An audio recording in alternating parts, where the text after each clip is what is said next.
Hello everyone and welcome to our second stream of pre-season. Today we're going to be sharing our first drafts, talking about who's made our first cut and why. If you're new, thanks for joining us. If you've got any questions, pop them in the chat and Kieran and I will answer them as we go along. Keek, it's been a week since the game's launched. Seriously, how many screenshots have you had on your camera roll? Not as many as I thought, actually, to be honest. I've kind of kept the tinkering to a kind of minimum, but I'm struggling to find a team that I'm happy with so far. It's harder than I thought it would be, to be honest. But yeah, getting there, I suppose. We'll see. Yeah, I'm the same. I feel like we talked about it a little bit, but last week I was quite set before the game launched that I was going to be like play 3-4-3 this season and keep it like quite traditional, if you like. But I haven't had a single 3-4-3 draft that I like at the moment. So no.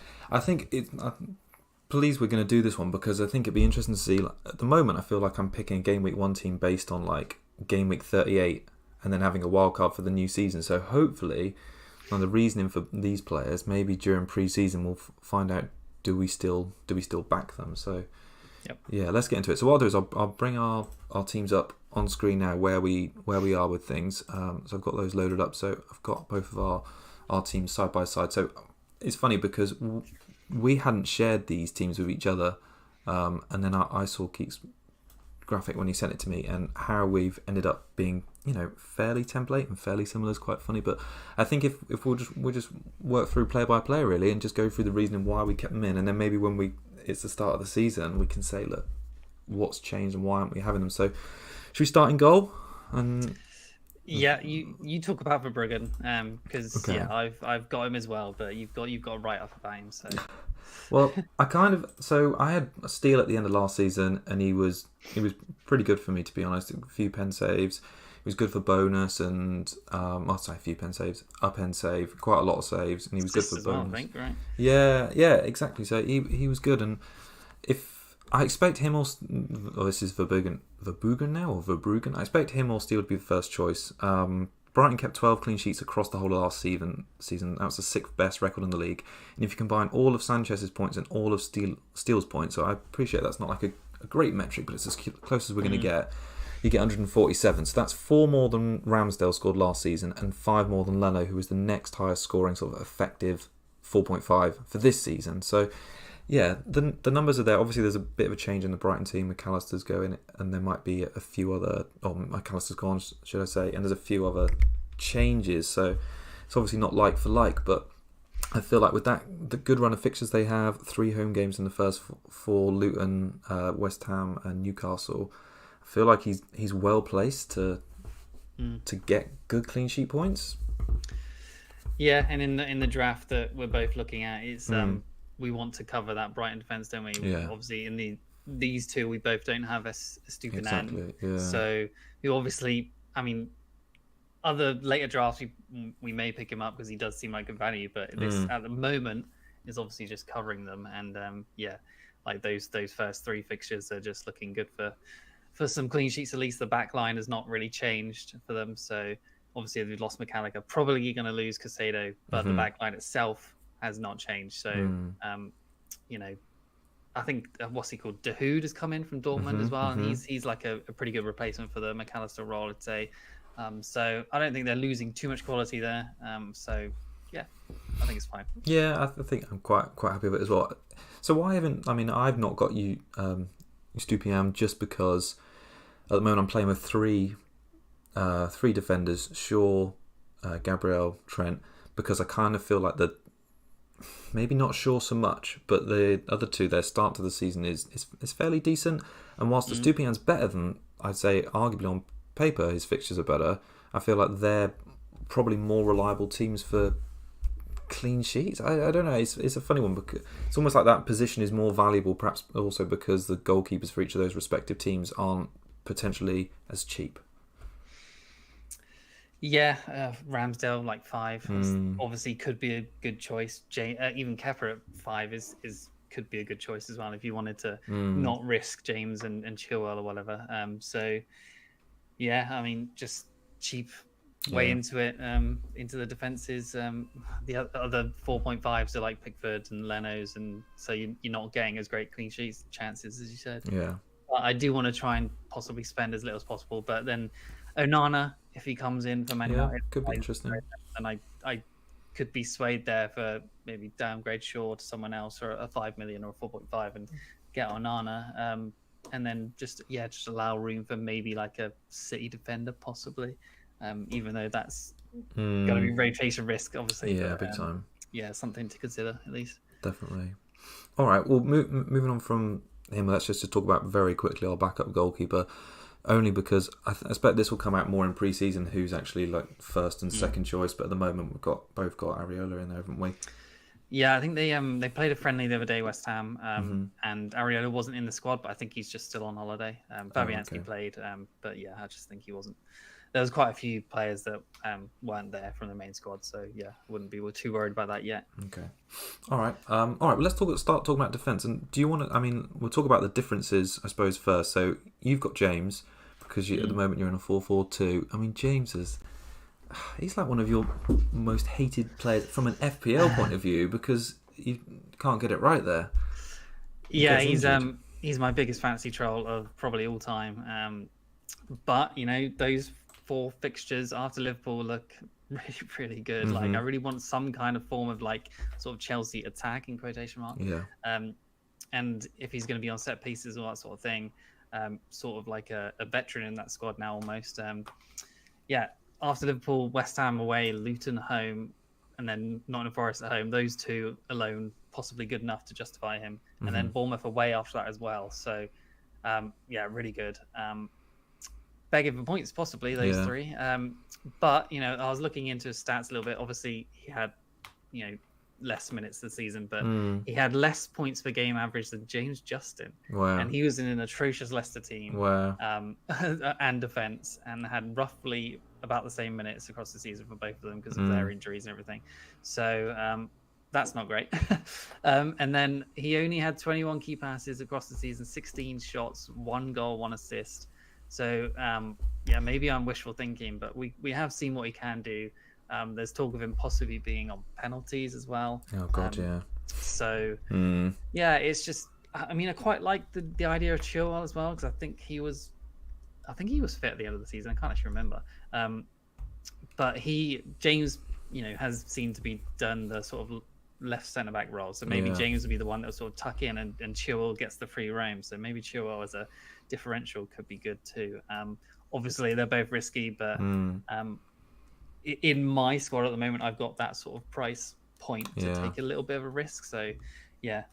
And the fixtures are all right after Liverpool. I think the thing that puts me off him is just that injury record because I just feel like he always seems like a midweek press conference away from he's been ruled out for some time and then you don't. Well, I feel like in the past you've never really had a concrete update. I mean, he's never played more than 2,000. Sorry, I had a little look on your notes, but never played more than 2,300 minutes. So that's like I don't know, that's like 10 to 12 games less than a full season. Last season was obviously even half that. So, yeah, his injury record does put me off. Is he, I take it he's more preferred for you than Chilwell just because, he's potentially more attacking? Okay. Yeah, I think both of them, it's just kind of a placeholder at the moment. See how sort of preseason goes. I just want some form of Chelsea in my team. I just think the fixtures are good enough for it. I think that Liverpool game shouldn't be too much of an issue either, really. I think there's attacking return potential for sure. So, it could be him. It could end up on Nkunku instead, or something like that. But I think I want something of Chelsea.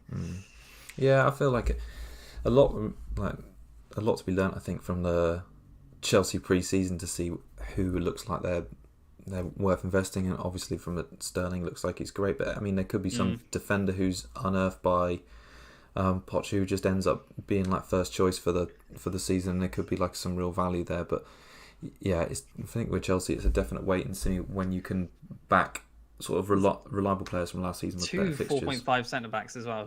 Which one of us is going to partner Silva, or is Silva being Thiago Silva being phased out possibly? So there's Badiashile at 4.5 and Fofana at 4.5. So both of those will probably provide pretty good value at some point during the season. Yeah, absolutely. But we just don't know who's going to play yet. Yeah. No, I feel like it's one of those ones we're just going to have to wait and see. But let's see if that that changes over pre-season if they convince us enough to be in our teams in place of any of these current guys. Yep. I'll talk about Shaw, shall I? Because he's the question mark in the backline for me at the moment because, well, he's in my I'll start with the reasons why he's in the team. He's got plum home fixtures in game weeks 1 and 3 against Wolves, so United kept clean sheets in both of those games last season. He was obviously a beast on bonus. Last season he just seemed to be racking up 3-pointers. That said, like on the flips, and also I just feel like United were great clean sheet wise last season. I think they had the most in the league at 17. So it did, yeah. Yeah, he's first choice. You expect him to play most weeks, so he almost looks like a good set and forget option for the season, which is why he's in there. And to be honest, I suppose the fixtures 2 and 4 shouldn't put me off that, but the fact that United play Spurs away and Arsenal away in 2 and 4, I'm looking at the start of the season as a bit of a let's just target the teams with the best fixtures to get a good start before we potentially need to wildcard, because new players come up and there's value available. So yeah, at the moment I'm thinking I need to rotate him in game week 2 and game week 4 because I don't really want to play him against Arsenal away. Possibly don't want to play him against Spurs away because those are looking like 1 to 2 pointers. So on my bench, on the flip side of that, I've got Bell because he rotates nicely in game week 2 and 4. And I appreciate they're new to the league, but they've got Burnley at home, I think, in game week 2, and a decent fixture in game week 4 that I have. Do you think you'd really bench Shaw for Bell? Well, this goes back a little bit to like a couple seasons ago when I remember Lundstrom was like our 4 million hero, and I played someone over him in game week 2, and I know it's totally different type of player, but and I didn't play the fixture, I played the player, and Lundstrom got like a 15-pointer, and then everyone was on him from that game week 2, and I benched him in favour of the player rather than the fixture. So I kind of feel like Shaw didn't do well against Tottenham away last season. I doubt United will keep a clean sheet in that game, and I doubt they'll keep a clean sheet away against Arsenal. So am I really hoping for an attacking return there? So anyway, so long story short, Shaw's in my team because of the season, but to start the season, looking at the first 4 games, I feel like I'm only playing him out of 2 of 4, and is that like almost not a waste of 5.5 million to bench him for Bell?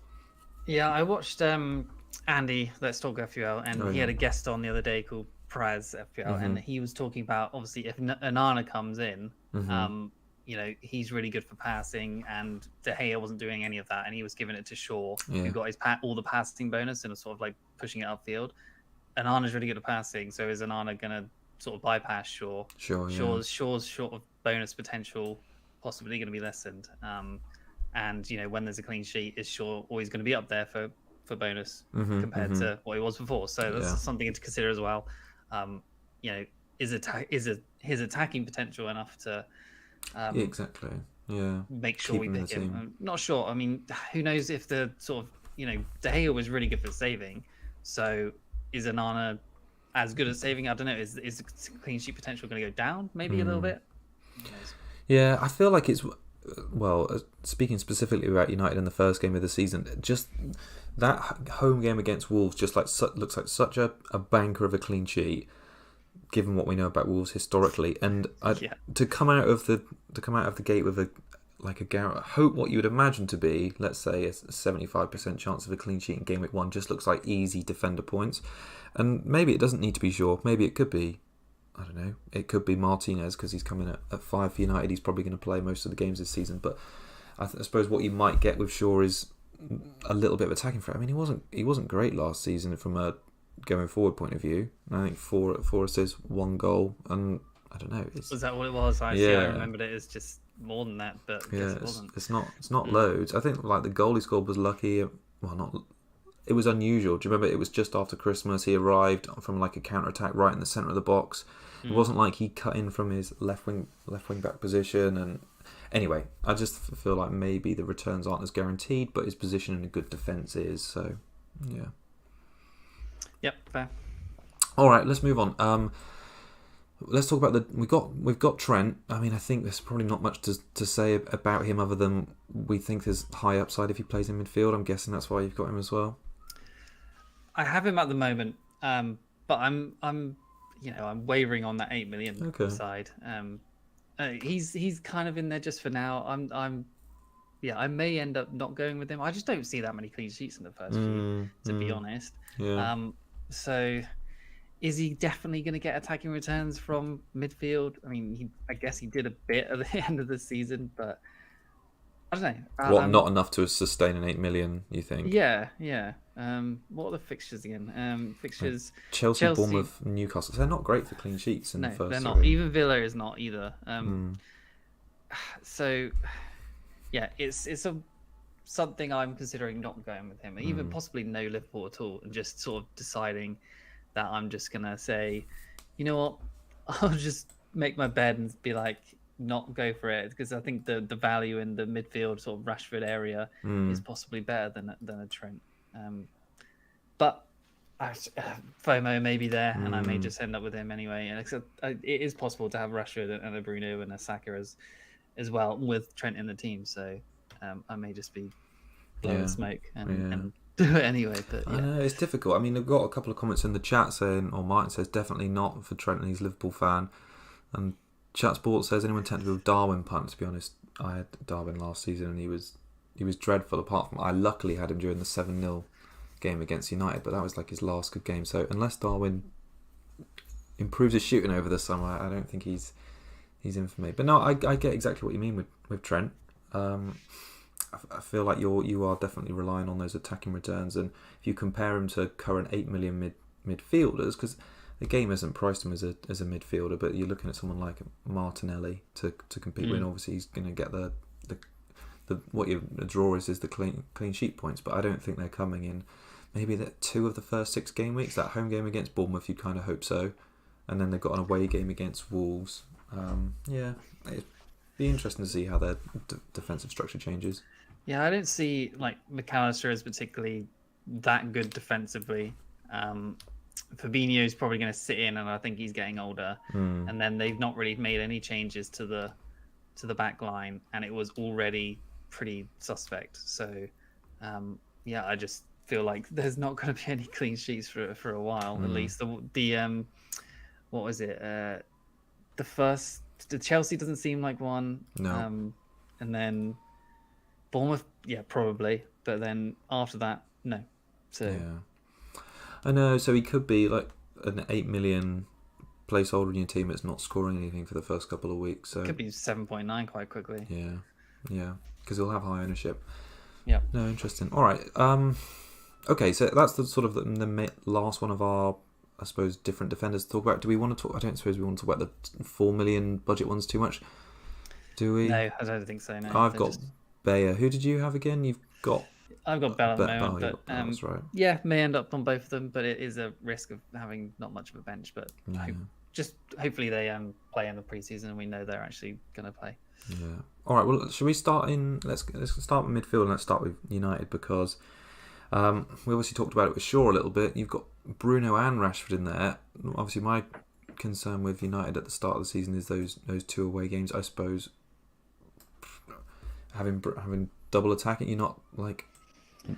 I suppose what's the reason? You don't think that's a bad thing? Okay. No, United seem to like the counter attack, and Rashford on the counter attack is a good thing, especially against Spurs. I think they'll be vulnerable. So even Arsenal on the counter attack could be worth a few points, and Rashford likes those sort of games. So he's off his best ever fantasy season: 17 goals, 7 assists. He's still not signed a striker for Rashford. Martial probably should be sold. I don't think he will be now. Can't stay fit. So, I don't know. Is Martial going to get another season of starts? I mean, I hope not. But so possibly a false 9 potential again for Rashford out position. But I don't know. Maybe he looked better coming in from the left. I think he probably did. So false 9 possibly might be worse for him. Not sure. What do you think about that? I kind of feel, well, I suppose it very much depends on who they sign still. But looking at what he did last season, again, sort of, it doesn't look like much has changed from the striker position. I imagine if they don't get or don't sign someone, they'll go into the market again and try and loan a striker. I mean, Martial was barely there last season, and Rashford still had a great season. I kind of feel like Rashford's appeal is heightened by Mount. and I feel like it's going to be that United will be more creative in the final third. You'll probably get more chances. So to be honest, I don't dislike you double United. I just think it's nice and ballsy, because I don't think many people will go double United attack for the first couple of fixtures. And I had a look back at, talking about Rashford specifically, typically in the 4 opening games they've got, so Wolves, Tottenham away, Nottingham Forest at home, Arsenal away, he returned 3 goals, 2 assists in those corresponding fixtures. The only game he blanked in was that Wolves home game. So I think it shows that he was a bit fixture proof. Rashford was so good last season. He had the highest non-pen XGI of all the midfielders last season, so higher than Salah. He had 19 there, Salah's just 17, and he played 400 fewer minutes than Salah. So I had a look at that. So let's take into account that let's just guess that Rashford would be quite similar. So if he played 400 minutes fewer, that's roughly 4 games. So he would have needed to score an average of 6 points in those 4 games to match Salah's overall points. And his average points per game last season in the games he did start were 5.9, so 0.1 off. So I feel like, a bit like Saka, I feel like Rashford, if he's in last season's form, I feel like he's just massively underpriced and pretty much negates like the price difference to Salah, really. Neither of us have got Salah, and I guess it's for that reason. Yeah, 3.5 million cheaper. Second most shots of all mids last year, but his KP and big chances created but quite low compared to Salah's, like 30 and 5 compared to Salah's 65 and 15. So that's quite a big difference, but 3.5 million difference. But his 35 big chances was way ahead of all the other mid/high price mids of like around the 9 million price. The closest was like 19. So he's obviously getting in the positions of being sort of out of position, and getting free room, I guess, of just being able to do what he wants, and he's getting the chances from created from Bruno and other players. So the problem with him is like, when the season stops, is his form just going to come straight back in? Like, I never really know with him. I feel like he's an absolute risk. He's almost like a Sterling-esque risk of just like what Rashford's going to turn up. Like, I really just don't know. With Salah, he's reliable, don't you? He's like season on season, he's playing the same position. He's on pens. He's selfish, and he's going to get chances. Where you're right, Rashford and Salah could pretty much have like 7.5 games for the whole season, whereas Rashford can go between having like a 5 out of 10 game to like a 9 out of 10 game. Yeah, but I feel like those fixtures are good for him. The Wolves at home, there's potential obviously, and then the 2 away games, I think there's potential as well, because people are going to overlook him because they think it's away against good opponents. But that's a good fixture for him. So not worried. But yeah, Bruno wise, I've got him as well. His numbers spoke for themselves. I haven't actually written anything down for him. I probably should have done. But yeah, I'm definitely happy to own him. He was up there for everyone, all the potential attacking returns, and he was unlucky, to be honest, last season. So yeah, he's in there, very good price at 8.5 million. I think he's definitely underpriced, and his luck is going to come due with some penalties this season as well. Yeah, I feel like United didn't get as many as they probably should have got last season. You're right. We looked at it last week. in the league, I think. Oh, really? I did not know that. But yeah, we looked at it last week and saw that Bruno massively underperformed his overall expected points, and maybe that would only improve with a striker. But in previous seasons, he showed he can score massive points. So maybe just last season was a bit of an off season for him. He's done it before. He's not left a single one of my drafts so far. No, so you can't get rid of him. That's good, you see. So I think that's part of the process. As long as he's in there until the start of the season, you're backing your decision, not getting swayed by Twitter. All right, should we talk about someone we both have and then move on to another difference? So Saka, probably not loads to say really, just that I think, like we said last week, he's underpriced given that run of fixtures. I kind of feel like he should have been in at 10. So he returned in the same fixture last season to start the season, so that was the Nottingham Forest home game. Just an assist though in a 5-0 win. So, and I kind of feel like that, not fairly common, but it happened a few times. Like when Arsenal won big last season, it wasn't really any one of their attackers that sort of hogged all of the points, if you like. It was quite spread around, and I suppose sometimes when you're looking at a premium, that's what you want. But I think he's, if you were thinking about the first choice sort of Arsenal front 4, if you like, with Jesus and or even the front 3, you kind of think Saka's the first name on the team sheet, and he's less likely to be rotated. So last season when Martinelli was such a difference in price, I think it was easier to include him rather than Saka. But the fact that they're now so even, it just makes sense to go with the minutes. Yeah, he's been in all my drafts as well. Not going anywhere. Like you said, underpriced. Around the sort of price, he probably should have been 9.95. Yeah. Rashford probably should have been 9.5 too. Those probably should have been around the same area. So yeah, the fixtures are good. No reason for not having 3 Arsenal, I feel like, at the start. Yeah, absolutely. Well, let's talk about my other Arsenal player. So we could just talk about this in isolation for the difference, because at the moment, it looks like we both want 3 Arsenal. We've both got Gabriel, and then we've got 2 attackers. You've got Jesus, I've got Martinelli. Yeah, it's difficult because I kind of feel like 8 million is a fair price for Martinelli, but he's probably more likely to be rotated than Jesus more often. We saw with Trossard coming at the end of last season, he was taking sort of minutes off him and playing maybe every 1 in 4 games he would maybe start over, that it felt like. So I haven't got the numbers on that, but he, based on sort of overall season numbers, he had 16 big chances last season, more than any other Arsenal attacker, obviously in fewer minutes, and had the highest non-penalty XGI. I just feel like of the attacking options last season, he showed he was the most explosive, and they've got 4 good fixtures to start the season. They're going to want to come out of the sort of the blocks as strongly as they did last season to have any chance of doing better than they did last season. And I think Martinelli's first choice, so why wouldn't he start? And also, do you think he's got I kind of feel like he's got a higher ceiling than Jesus, simply because of those extra points for the goals and the clean sheets. And I don't know, I just felt like there wasn't many times apart from that game at the start of the season where Jesus really hauled, whereas Martinelli had more games where he went big. Yeah, I think they're pretty close, aren't they, between them? Yeah, I think he's being overlooked again, to be honest. Like 14% owned at the moment, compared to like 40 for Saka and 20 for Odegaard, and I think what's Jesus on, if I look quickly? I would guess more.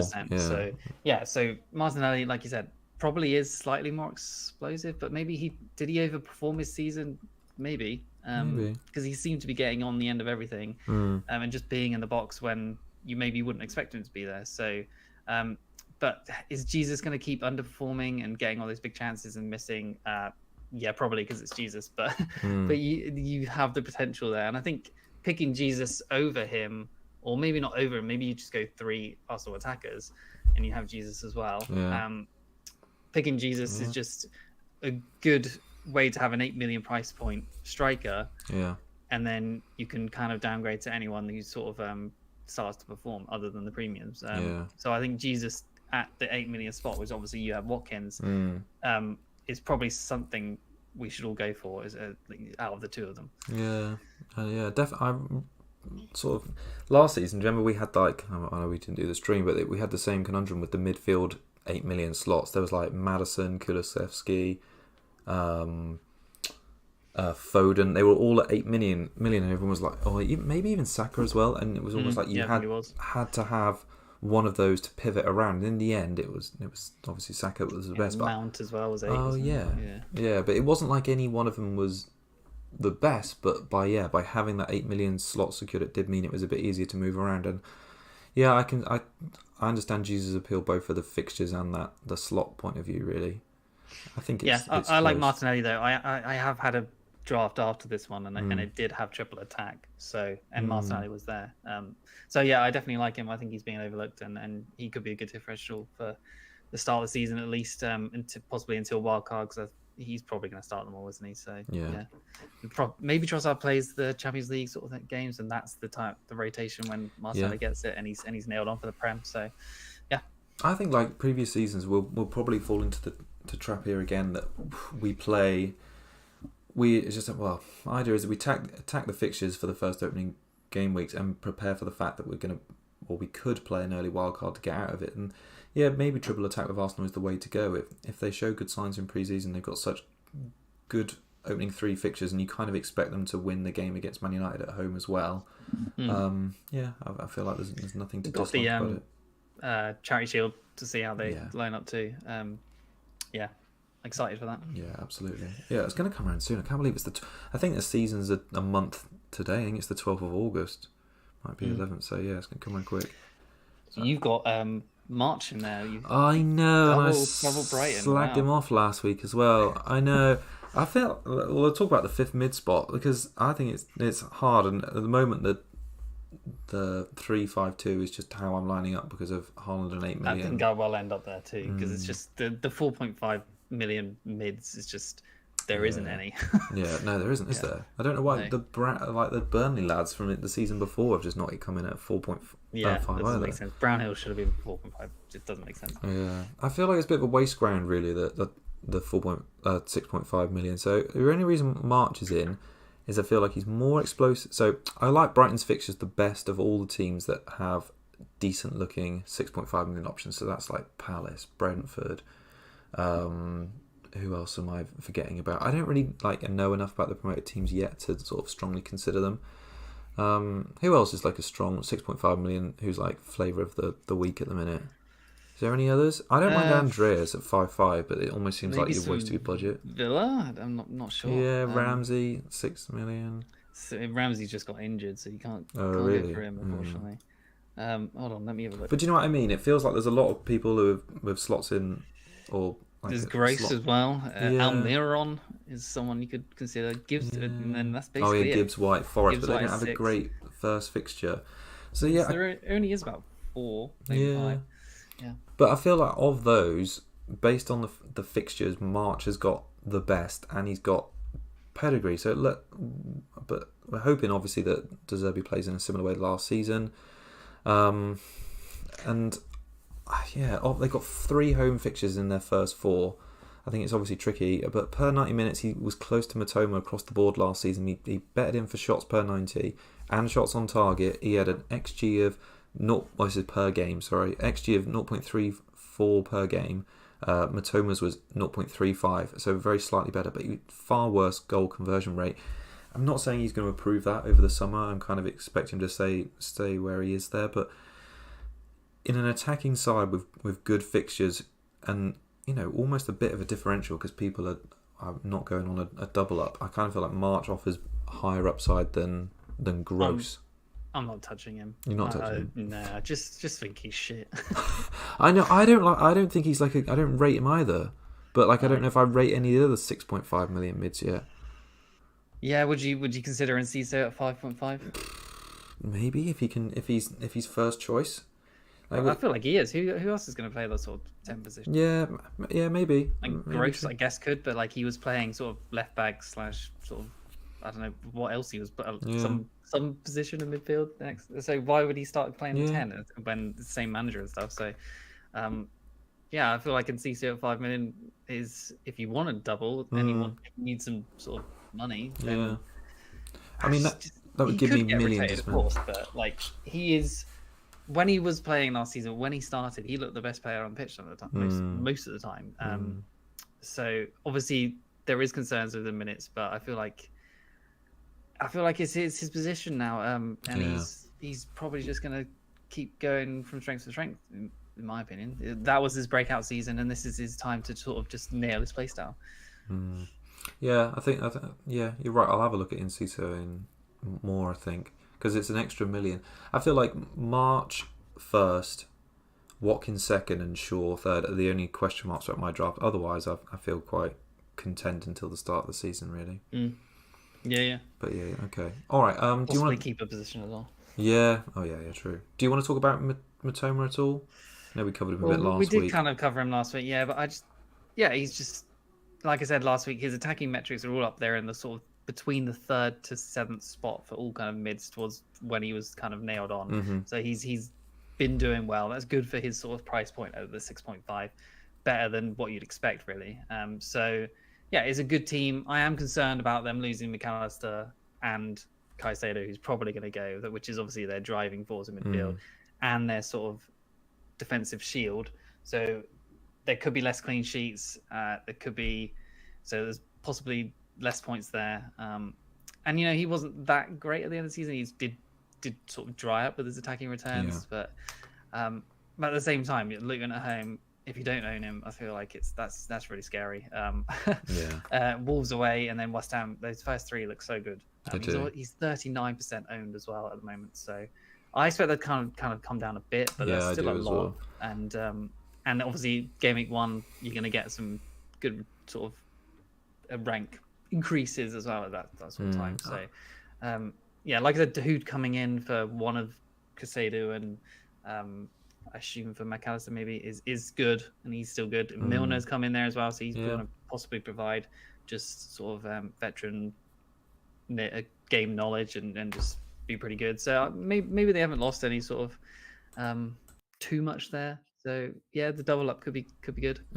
Yeah, no, I don't hate the double up at all. Which I think it's just based on fixtures, and we know they were a good attacking team last season. So yeah, no, I feel I'm not convinced Matona's like going to do any sort of mega hauls, but he doesn't really need to for 6.5 million.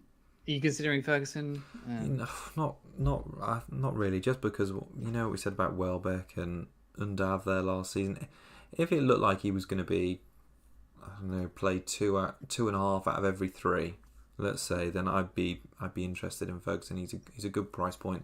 Maybe this will be his breakout season, and we'll know that after like the first 3 game weeks if he starts all 3 of them. But yeah, I don't think as we get round to game week 1, I don't think so. Just because there's competition. Yeah, there's competition. Yeah. Welbeck and Dav, 3 players for 1 slot, really. Yeah.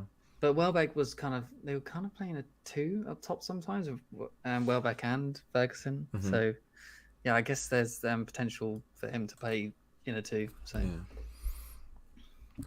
No, you're right. I feel it's a bit much of a wait and see for Ferguson, but yeah, that's what we got pre-season for.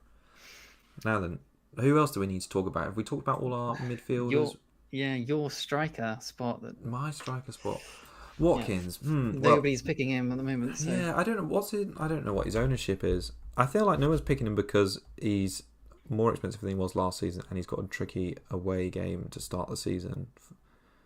I don't know what his ownership is. I can look 14%. So yeah, that's not bad. So I suppose the main reasons I want to pick Watkins, and I don't want to get too hung up on it because, like I said earlier, all about 8 million mids. I feel like should have an 8 million mid in there, and I kind of feel like Watkins, if I'm going to have Martinelli, I kind of feel like Martinelli is better than Jesus, and so the other 8 million player I'm going to have is going to be Watkins, if that makes sense.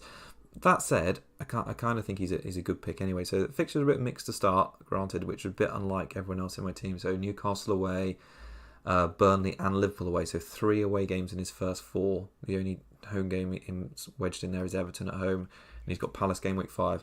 So look a bit of a deeper dive of his stats. He had the same non-penalty XGI as Kane last season, so 0.49 per 90. Falls way down the list of strikers for big chances per 90 minutes. But I think that's more to do with Villa as an attacking side. It was at 0.95, but that's still about 1 per game. So, it's pretty good. I feel like Watkins' best qualities have been his consistency sort of in the league. So he's had 3 seasons now, and he's scored 14 goals, 11 goals and 15 goals. And returns-wise, I think he's had 23, and then he had a bit of a dip where he had 14, and then last season he had 23 again. So I feel like he's really unsexy as a pick, but like I don't mind that. Like he's going to play pretty much all 90 minutes. Why are you shaking your head at the unsexy? No, I feel like he's a bit spicy, to be honest. Oh, right. Yeah, compared to like the no-brainer pick of Jesus, possibly, then yeah, he's spicy. I feel like Jesus is primed to get injured at some point because he always seems to. Watkins looks like he's nailed on. He's like the focal point of that attack. He's very rarely he's going to get subbed because he's a fitness beast. Villa have made some decent signings. I think Pau Torres went over the line today and got announced. Emery's obviously pushing for top 6 and higher, and they were great when he came in last season. Like the league table from Emery in charge put them like in the top 4. So yeah, and he's a local boy, isn't he? So you got to back him as well because of that. I don't know. I'd be worried by Ramsey injury. I think he's going to miss possibly a month or so at the start of the season. So. And like, where's the creativity in that team? Really, Coutinho isn't starting anymore. No. So, yeah, who is it? Buendia, but was he even starting? Like McGinn is not really a creative. Yeah. So yeah, I don't know. And Who's creating the Tielemans goals isn't for really him? going to be doing that. Douglas No. Luiz, Yeah. maybe. Bailey is unlikely. I agree. I feel like like I say, the I worst feel like part they should about buy Watkins. someone. Yeah, they should. Yeah. Yeah, they haven't reinvested that Jack Grealish money. Sorry, carry on with what you were No, saying. I was just all I was going to say. That was my main thing as well. Like he's got the good numbers, but the thing that holds him back from some of the other like top strikers, if you like, is just because Villa aren't as an attacking side as some of. Like I'd probably, if Mitrovic's fixtures were a bit kinder at the start of the season, I'd probably think Mitrovic is more central. But I think he might have lost penalties, and I felt that's worth the point five. There's been a bid from the Saudi club I for saw Mitrovic that. as well. Yeah, that would be kind of good in a way, just to rule him out. So I think Villa are going to be good this season, but yeah, I am worried by their potential for goals. He could easily go on a blank streak of like 6 odd games, and you could lose quite. That could happen quite easily. Who's on penalties for them? Because it's like Douglas Luiz, isn't it? So he's not even on penalties, which is it's just a worry. I don't know. He's in at the moment because I prefer. The main reason because I prefer Martinelli to Jesus, and maybe I'm missing a trick by getting Nkunku. Maybe he'll be a much better pick in a more rampant Chelsea side, but I want to be sure about his minutes really. I wouldn't be surprised though if Newcastle concede that game and Watkins scores. So I think knowing your luck on differential sometimes you tend to hit. So yeah, I like it. Let's see. All right, have we got any more to chit chat about on the teams? I feel like we've covered most of it. You spoke about Jesus, didn't you? And yeah, bench, we've basically just got rotters on there because we're trying. Yeah, I think my I usually gravitate to 4-4-2s. I don't know why. I just like the sort of squad balance of it.